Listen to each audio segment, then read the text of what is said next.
前一早阿未2岁查甫囡仔凯凯互年母虐待死亡的案件，引起社会真侪讨论。卫生福利部嘛修正安置儿童处理原则，要求爱减少跨管区的安置。也毋过，民间团体是认为讲，这是一种整合资源的办法。若是强制规定讲禁止跨管区安置，无提出配套的办法，恐惊会互一寡需要安置的囡仔无地去。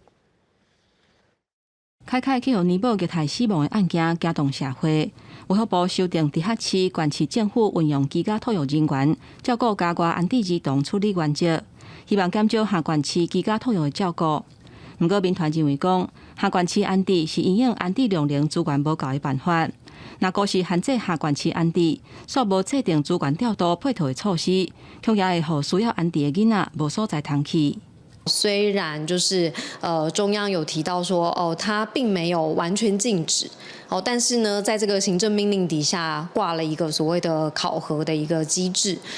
跨县市越多的话，它基本上它考核的分数就会越低。那如果这样的话，其实无形的就是给县市相关的一个压力。社家署解说讲，绩效考核指标有一定比例规范，并无阻挡下县市安置，嘛希望各县市会当建立家己安置的资源。举例5%就100个个案有5个个案，你不要超过5个个案安置在其他的县市啊。所以我们还是一个比例，如果你不超过5%，就可以得到满分啊。张美美强调讲，各地方政府若因为资源无够等等的因素，需要使用其他县市的资源，应该建立县市之间居家托育安置服务系统性合作机制，毋是由负责的社工家己甲个案下县市安置。记者综合报道。